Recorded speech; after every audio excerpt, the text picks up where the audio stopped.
పుష్ప నుండి తాజాగా ఓ ప్రోమో విడుదలయ్యింది. ఆ ప్రోమోను గాని మనం ఒక్కసారి చూసినట్లయితే 'బిగ్ బాస్' హౌస్‌లో 4థ్ వీక్ నామినేషన్ రచ్చ అయితే ఇంకా చల్లారలేదని మనం చెప్పాలి. అయితే ఆ నామినేషన్ ప్రాసెస్ అయిన వెంటనే అక్కడవన్నీ అక్కడ వదిలేయకుండా హౌస్‌లోకి వచ్చాక కూడా దీనికోసమే ఆర్గ్యుమెంట్ చేసుకుంటూ హౌస్‌లో ఉన్న కంటెస్టెంట్స్ అందరూ కూడా కన్నీరు పెట్టుకుంటూ ఉన్నారు.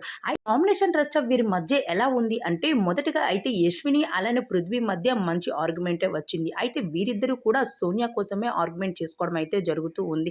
అంతలోనే పృథ్వీ వెళ్ళిపోయాక మళ్ళీ సోనియా వచ్చింది. సోనియా కావాలని యశ్వినితో గొడవ పట్టుకుంటూ తన నోటికొచ్చిన మాటలన్నీ అంటూ యశ్వి మాత్రం చాలా ఎమోషనల్ అవుతూ కన్నీరు పెట్టుకుంటుంది. అలానే యశ్విని మాత్రం ఏ మాత్రం కూడా తగ్గలేదు. అయితే నువ్వు మాత్రం చిన్నోడు పెద్దోడు అంటూ వాళ్ళిద్దరి దగ్గర అక్క చెల్లి అనుకుంటూ ఎమోషనల్ అవ్వడం కాదు. నీ గేమ్ అక్క వాళ్ళతో ఆడుకుంటున్నావు అని చెప్పు. అంతేకాని నువ్వు నాతో చెప్పకు అంటే ఇన్ని రోజులు నీతో మాట్లాడలేదా నీతో కూడా ఇలానే ఉన్నాడు అంటూ తప్పుగా మాట్లాడడంతో ఒక్కసారిగా చాలా ఎమోషనల్ అయిపోతూ కన్నీరు పెట్టుకుంది యశ్విని. నేను నిఖిల్ ఇన్ని రోజులు నీతో మాట్లాడుతూ ఉంటే ఎంత తప్పుగా అర్థం చేసుకుందా సోనియా అంటూ ఎమోషనల్ అయిపోతూ నిఖిల్ని హగ్ చేసుకొని కన్నీరు పెట్టుకుంటుంది.